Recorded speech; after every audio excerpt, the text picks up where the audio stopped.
அடர்ந்த காட்டில் மானும் குள்ளநரியும் நெருங்கிய நண்பர்களாக இருந்தனர். அவர்கள் இருவரும் எங்கு சென்றாலும் சேர்ந்தே செல்வார்கள்.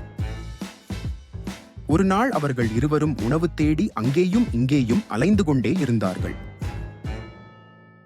வெகு தூரம் நடந்து நடந்து அவர்கள் இருவரும் காட்டைத் தாண்டி ஊருக்குள் வந்துவிட்டார்கள்.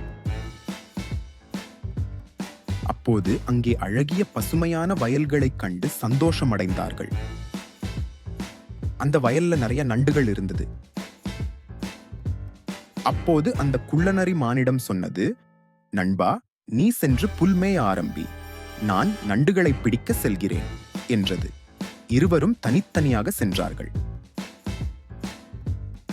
அந்த குள்ளநரி நண்டுகளை பிடிக்க ஆரம்பித்தது. இந்த மானும் அங்கே புல்மேய தொடங்கியது. மான் நடந்து நடந்து சிறிது தூரம் புல் மேய்ந்து கொண்டே சென்றது. அப்போது வேட்டைக்காரன் ஒருவன் விரித்திருந்த வலையில் இந்த மான் மாட்டிக்கொண்டது. இந்த மான் சத்தமாக கத்த ஆரம்பித்தது. நண்பா, நான் வலையில் மாட்டிக்கொண்டேன், என்னை வந்து இதிலிருந்து காப்பாற்று என்று சத்தமாக கத்தியது. இதை கேட்ட குள்ளநரி, இது நம் நண்பனின் குரலாச்சே, அவனுக்கு என்ன ஆயிற்று என்று மானை நோக்கி ஓடி வந்தது. அப்போது மான் அந்த வலையில் மாட்டியிருப்பதை பார்த்த குள்ளநரி மனதில் எண்ணியது, இந்த மான் வலைக்குள் மாட்டியுள்ளதை பார்த்தால் கண்டிப்பாக இந்த வலையை விரித்த வேட்டைக்காரனும் அருகில் எங்கேயாவது தான் இருக்க வேண்டும். எனவே நான் எப்படியாவது இங்கிருந்து தப்பிக்க வேண்டும், என்னால் மானை காப்பாற்ற முடியாது என்று மனதில் எண்ணியது. மான் குள்ளநரியிடம், நண்பா, நீ எப்படியாவது இந்த வலையை கடித்து கிழித்து என்னை இதிலிருந்து காப்பாற்று என்று கேட்டது. ஆனால் குள்ளநரி சொன்னது, நண்பா, நான் நண்டுகளை சாப்பிட்டு எனது பல் மிகவும் வலியாக இருக்கிறது, என்னால் கண்டிப்பாக உன்னை இதிலிருந்து காப்பாற்ற முடியாது என்று சொல்லிக்கொண்டு தூரமாக ஓடியது.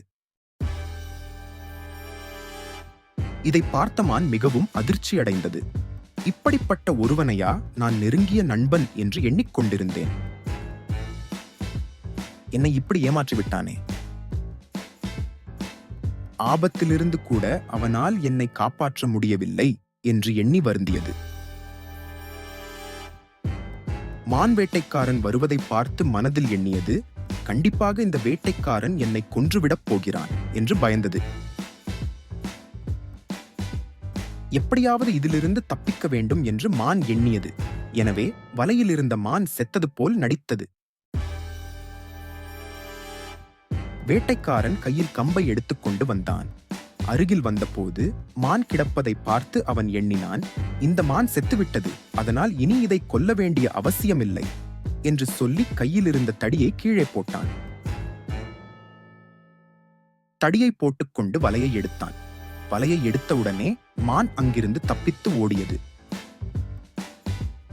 இதை அனைத்தும் குள்ளநரி மரத்தின் பின்னால் மறைந்திருந்து பார்த்துக் கொண்டே இருந்தது. மான் குள்ளநரி இருந்த திசை நோக்கி ஓட ஆரம்பித்தது.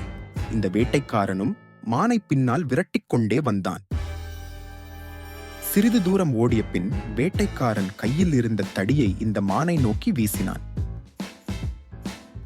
ஆனால் குள்ளநரி திடீரென்று அங்கிருந்து தப்பிக்க முயற்சித்த போது அந்த தடிநரி மீது பட்டு குள்ளநரி கீழே விழுந்தது. உடனே வேட்டைக்காரன் வந்து அந்த குள்ளநரியை கயிறு கட்டி கொண்டு சென்றான். மான் அங்கிருந்து தப்பித்து உயிர் பிழைத்தது. நீதி, யாரையும் எளிதாக நம்ப வேண்டாம்.